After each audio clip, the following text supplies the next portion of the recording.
Hello students, continuing electrochemistry. Electrochemistry में after galvanic cell working, now we shall talk about the electrochemical series. तो heading लिखो electrochemical series.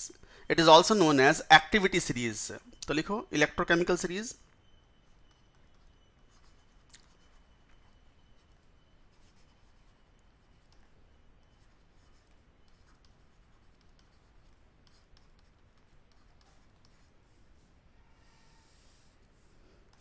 Also known as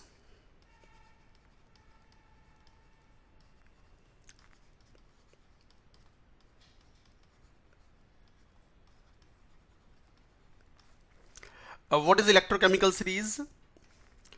जैसे कि पहले भी कहा था हमने कि absolute value of the electrode potential we can not find out, relative potentials find out करते हैं टेकिंग रेफरेंस इलेक्ट्रोड। और रेफरेंस इलेक्ट्रोड हमने क्या लिया था? Standard hydrogen electrode at standard hydrogen electrode हम रेफरेंस लेते हैं, उसके रेस्पेक्ट में हम फिर बाकी के हाफ सेल्स के पोटेंशियल मेजर करते हैं एक्सपेरिमेंटली, और वो जो पोटेंशियल्स आते हैं उन्हें बोलते हैं हम स्टैंडर्ड इलेक्ट्रोड पोटेंशियल और स्टैंडर्ड रिडक्शन पोटेंशियल। उनको हम फिर अरेंज करते हैं इन द इंक्रीजिंग ऑर्डर और डिक्रीजिंग ऑर्डर, और जो सीरीज बनती है that is called electrochemical series. तो लिखेंगे standard electrode potential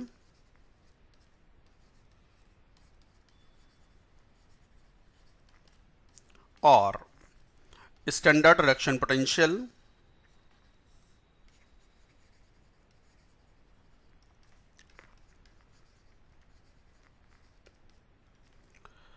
SRP of various half cells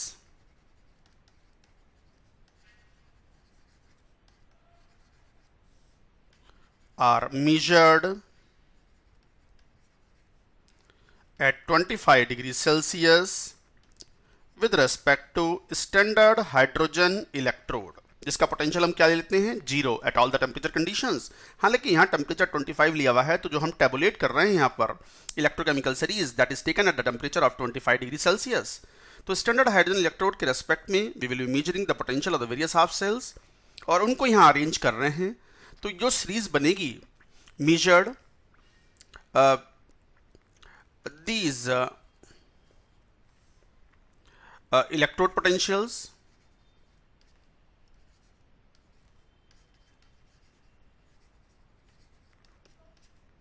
are arranged in increasing order। हालांकि डिक्रीजिंग ऑर्डर में भी कर सकते हैं, एनसीईआरटी ने डिक्रीजिंग ऑर्डर में पोटेंशियल दिया है। सबसे ऊपर लिया है फ्लोरीन और सबसे नीचे लिया है लिथियम। हम थोड़ा उल्टा करते हैं, उससे कोई फर्क नहीं पड़ता। Arranged in increasing order of SRP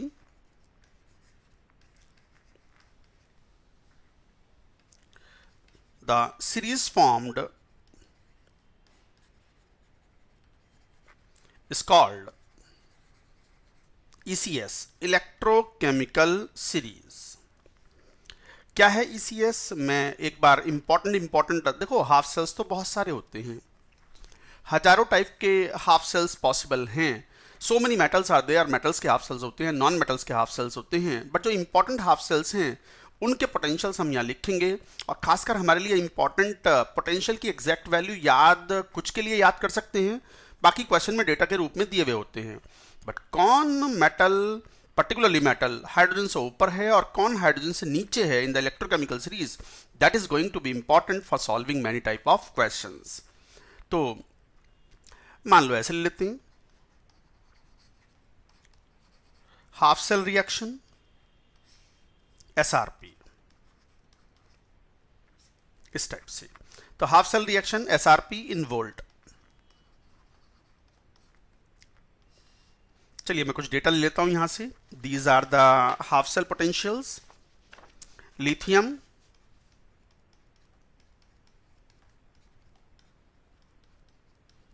reduction potentials हैं ये सब। एसआरपी इसलिए लिखा है हमने, and that is -3.05 volt. Then comes potassium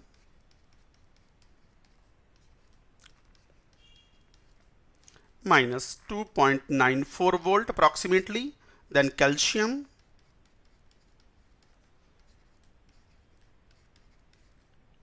that is minus 2.87 volt. Then comes sodium and magnesium.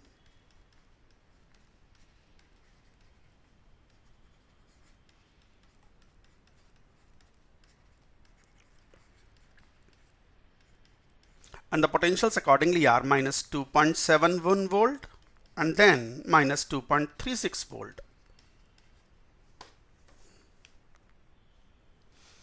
Further continuing, aluminium,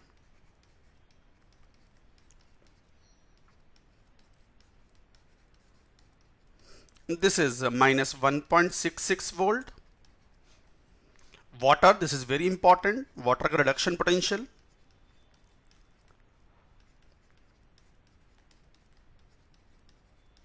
and this is minus 0.83 volt approximately. Zn2 plus, zinc solid, reduction potential minus 0.76 volt. Fe2 plus, iron, and that is minus 0.44 volt.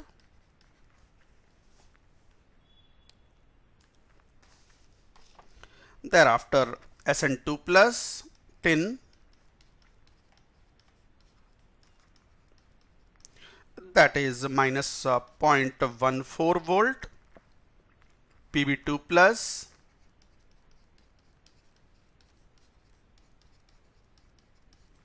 minus 0.13 volt. Fe3 plus, ferric ion, iron में reduction, metal में minus 0.04 volt.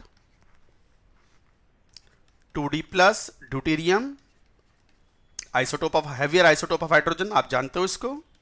D2 gas minus 0.01 volt, and then comes the reference 2H plus 2E, H2 gas 0.00 volt. ये reference है, मैं इसे underline कर देता हूं. इसी के रेस्पेक्ट में this is reference electrode.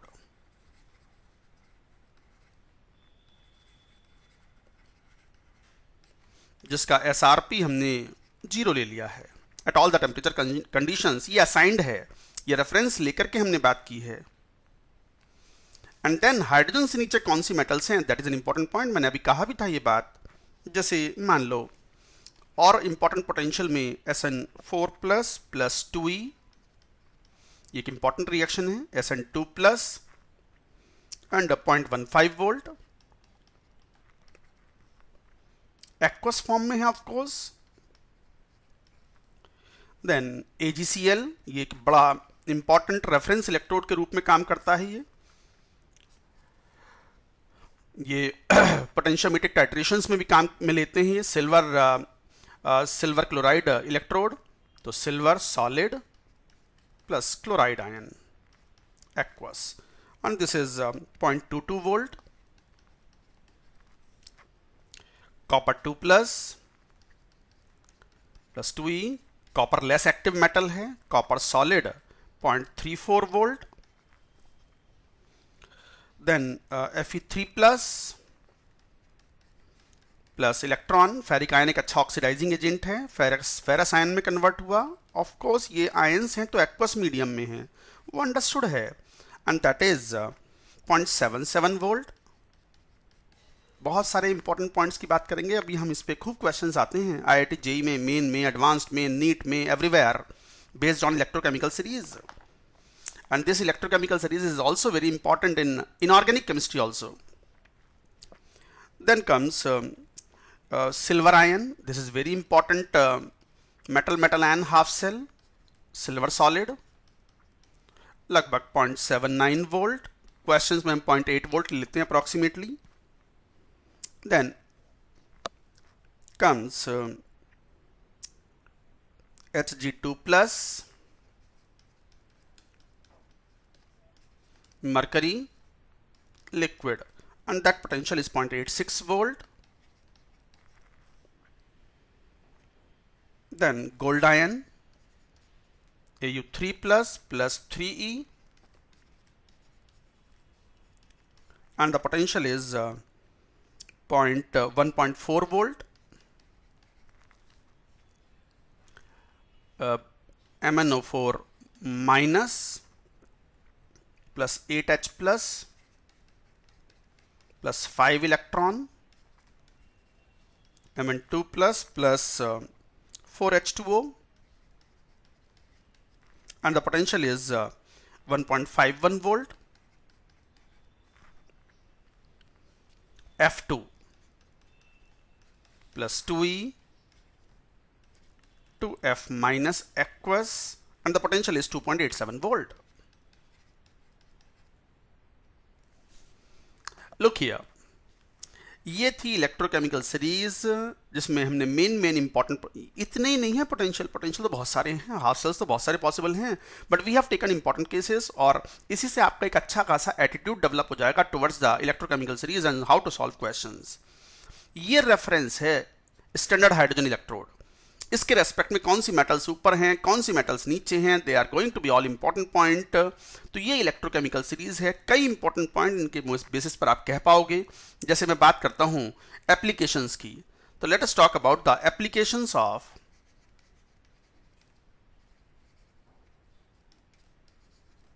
ECS।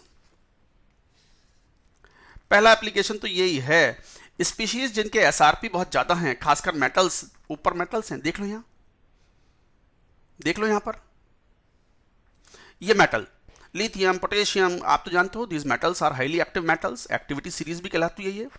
जो ऊपर हैं, जो सीरीज हमने लिखी है यहां पर, इंक्रीजिंग ऑर्डर ऑफ SRP में, बढ़ते हुए क्रम में हमें ऊपर से नीचे जा रहे हैं तो पोटेंशियल बढ़ रहे हैं, SRP वैल्यूज उसके क्रम में NCERT ने उल्टा लिखा हुआ है, उससे कोई फर्क नहीं पड़ता। तो ये एक्टिविटी सीरीज कह रहे हैं हम इसको। तो लिथियम, पोटेशियम, कैल्शियम, सोडियम आप जानते हो हाईली एक्टिव हैं, वाटर तक से रिएक्शन करते हैं, ये एसिड से हाइड्रोजन गैस रिप्लेट करते हैं, तो हाईली एक्टिव रिएक्शन है बनते हैं, और एक्टिविटी घटती है in general, activity decreases from top to bottom, that's why it is called activity series, and these metals are very powerful reducing agent. In fact you know very well, मैं बता चुका हूं, पीरियोडिक टेबल में आपने पढ़ा होगा, lithium is the most powerful reducing metal, सबसे ऊपर है इलेक्ट्रोकेमिकल सीरीज में। Fluorine is the most powerful oxidising element among elements, पढ़ चुके हैं हम पीरियोडिक टेबल में, वो सबसे नीचे है इन द इलेक्ट्रोकेमिकल सीरीज। तो अकॉर्डिंगली दीज मेटल्स, ये जितने भी हैं, all this, they are all good reducing agents.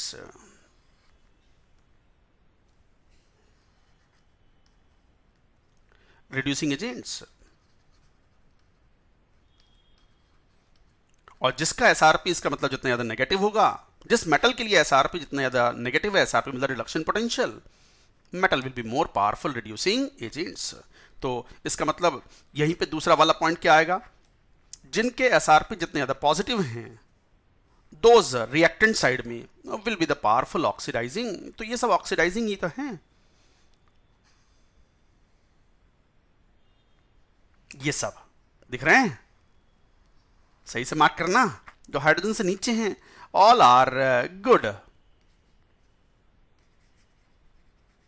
Oxidising agent, OA मतलब ऑक्सीडाइजिंग एजेंट्स। तो लिख लो पहला पॉइंट क्या, स्पीशीज या स्पीशीज particularly metals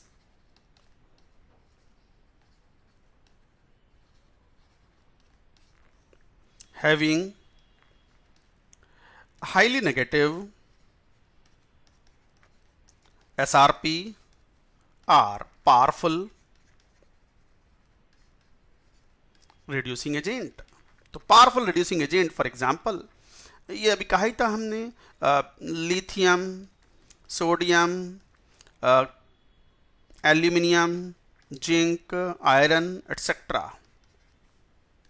क्या है ये सब रिड्यूसिंग एजेंट ही तो हैं। सिमिलरली इसी पॉइंट में species with high SRP, high positive SRP are powerful oxidizing agent। तो जैसे एग्जाम्पल की बात करें तो F2 था ना, MnO4 माइनस KMnO4 आप जानते हो एक पावरफुल ऑक्सीडाइजिंग एजेंट है। Copper 2 plus, silver ion, ferric ion, ये सब अच्छे ऑक्सीडाइजिंग एजेंट्स हैं। Cl2 etcetera, gold Au3 plus etcetera, ये सब कौन हैं? Oxidising agents.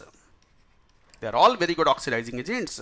तो जिनके SRP highly positive, good oxidising agent, जिनके SRP highly negative, those metals are powerful reducing metals.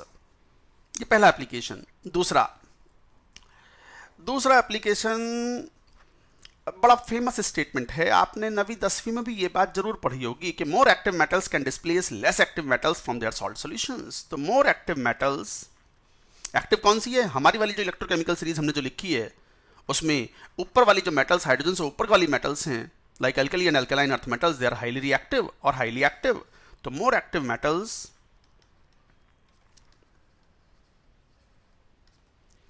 can displace less active metals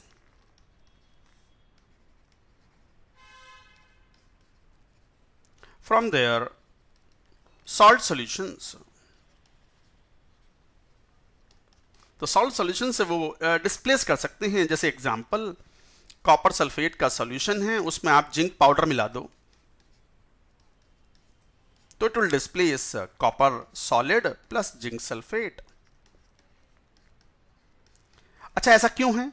जरा इसका E0 सेल तो निकालो। ये सेल बन चुका है, कॉपर आयन का रिडक्शन है तो पोटेंशियल हो गया 0.34 वोल्ट, प्लस जिंक आयन का ऑक्सीडेशन हुआ है तो पोटेंशियल हो गया माइनस 0.76 वोल्ट, तो 1.1 वोल्ट पॉजिटिव आ गया ना। और अगर E0 सेल स्टैंडर्ड कंडीशन में अगर पॉजिटिव है तो डेल्टा G0 क्या हो गया होगा? माइनस n, तो वो तो 2 है, इंटू F इंटू 1.1, जो कि एक नेगेटिव है, स्पॉन्टेनियस। इसका मतलब सेल इज स्पॉन्टेनियस। तो जिंक पाउडर अगर हम कॉपर सल्फेट के सॉल्यूशन में मिलाते हैं तो इट विल डिस्प्लेस, और कह भी रहे हैं हम जिंक कहाँ है इलेक्ट्रोकेमिकल सीरीज में? हाइड्रोजन से ऊपर, मोर एक्टिव मेटल। तो जो हाइड्रोजन से ऊपर की मेटल्स हैं इन are electrochemical series, they are more active than the metals which are placed below the hydrogen in the electrochemical series। अच्छा, उल्टा नहीं होगा। आप जिंक सल्फेट में कॉपर सॉलिड मिलाओ, कुछ ना होगा, नो रिएक्शन, कोई रिएक्शन नहीं होगी। तो जिंक मिलाओगे कॉपर सल्फेट में तो it will displace, but copper मिलाओगे जिंक सल्फेट में, नो रिएक्शन विल अकर। क्यों? क्योंकि बिकॉज इस रिएक्शन का जो E0 सेल होगा वो, मैं इसी को उल्टा कर दूं तो पोटेंशियल कितना आ जाएगा? मैंने टेबल से लिया है data, minus 1.1 volt, non spontaneous. तो ऑब्वियसली डेल्टा G0 इस रिएक्शन का क्या हो गया होगा? पॉजिटिव। डेल्टा G0 पॉजिटिव हो गया तो ये रिएक्शन क्या बन गई अपने आप में? Non spontaneous. तो मोर एक्टिव मेटल कौन सी? जो ऊपर रखी है हाइड्रोजन से in the electrochemical series, what we have written here, they can displace less active metals from their salt solutions।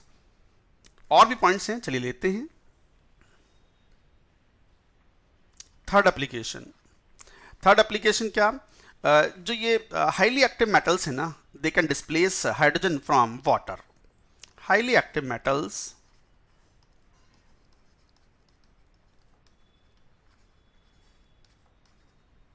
Can displace H2 gas from water even at room temperature। Room temperature पे ही hydrogen displace कर सकते हैं। जैसे कौन? Sodium जैसी metal, potassium जैसी metal, calcium जैसी metal, etcetera. आप पानी से रिएक्शन करा दो, H2O liquid water, they will displace hydrogen gas. But जो थोड़ी सी एक्टिव तो हैं, active metals but not so active metal, जैसे कौन? जैसे आयरन, टिन, निकल एक्सेट्रा। ये पानी से तो नहीं मगर स्टीम के साथ और H2O गैस हाई टेम्परेचर पर they can displace hydrogen gas. But वो मेटल्स जो हाइड्रोजन से नीचे हैं, metals less active, placed below hydrogen, in ECS हमने जो ECS लिखा है, do not displace H2 from water और स्टीम। नहीं कर सकते। जैसे कौन? Copper, silver, gold, platinum. आप पानी लो या स्टीम लो, रिएक्शन ही ना करेंगे। No gas evolution, no H2 gas evolution, कोई हाइड्रोजन गैस इवॉल्व नहीं होती। तो यही तो है एक्टिविटी सीरीज। तो वाटर के साथ रिएक्टिविटी हमने देखी एक बार। नाउ फोर्थ पॉइंट, मेटल्स जो हाइड्रोजन से ऊपर रखी हुई हैं, they can displace hydrogen gas from the dilute acids. तो metals placed above hydrogen in ECS can displace H2 gas from dilute acids.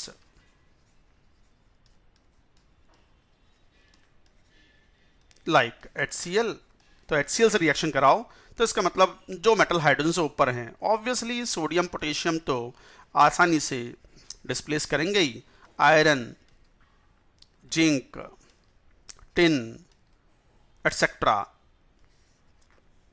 HCl से रिएक्शन कराओ तो they all will displace hydrogen gas और सॉल्ट बना लेंगे, जैसे sodium chloride, calcium chloride, zinc chloride and all that will be formed.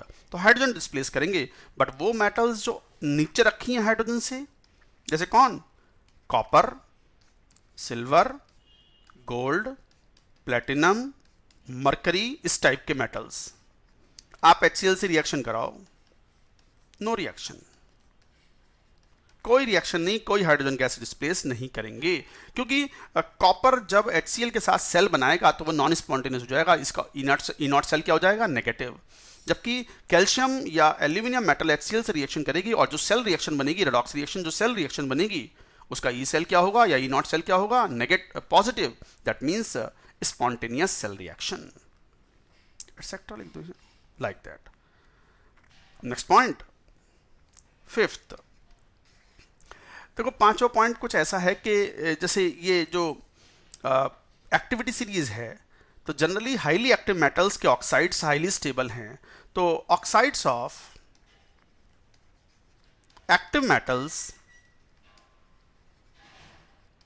Are thermally stable.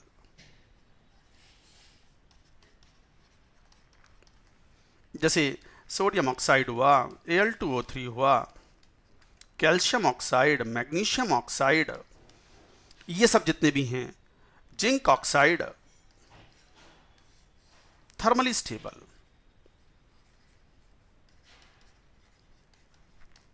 ये thermally stable हैं and do not decompose on heating. Heat करने पर decompose नहीं होते। But oxides of less active metals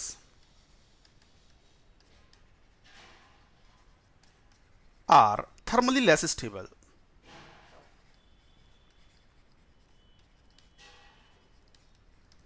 But oxides of less active metals are thermally less stable. Particularly दो metal के oxide याद कर लो, रट लो, ये फिर आएंगे जब मैं मेटलर्जी पढ़ाऊंगा, वहां भी आएंगे ये एग्जाम्पल में, जब इलिंघम डायग्राम की बात करेंगे, कि सिल्वर ऑक्साइड और ये जो मरकरी के ऑक्साइड हैं, ये हीट करने पर आसानी से डिकम्पोज होकर के मेटल प्रोवाइड करा देते हैं like this. And HgO solid, इसको हीट करोगे तो बड़ी आसानी से डिकम्पोज करके लिक्विड मरकरी बना लेंगे and O2 will be liberated out. तो ये कहलाएंगे थर्मली अनस्टेबल।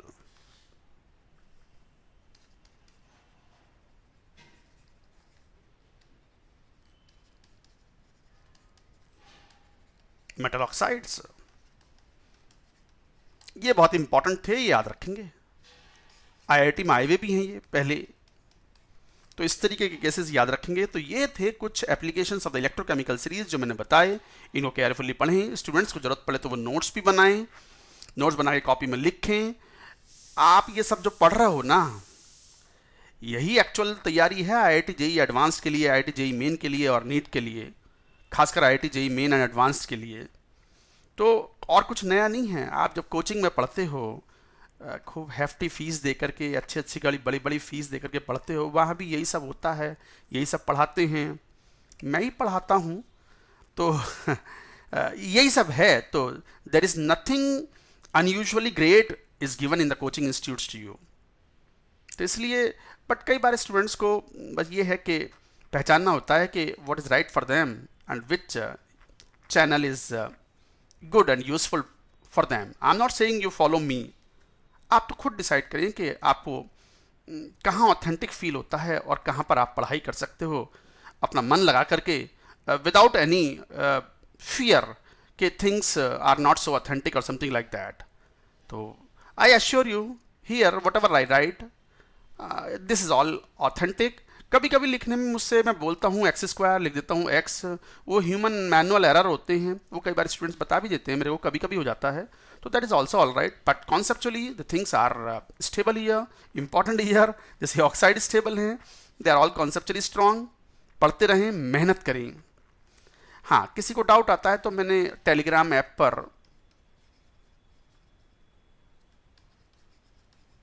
अपना एक स्टूडेंट पेज बना रखा है जिस पे स्टूडेंट्स क्वेश्चन पूछते हैं, मैं कई बार जवाब भी दे देता हूँ, कई बार स्टूडेंट्स आपस में जवाब दे देते हैं। तो वो है https://t.me/alk_sir।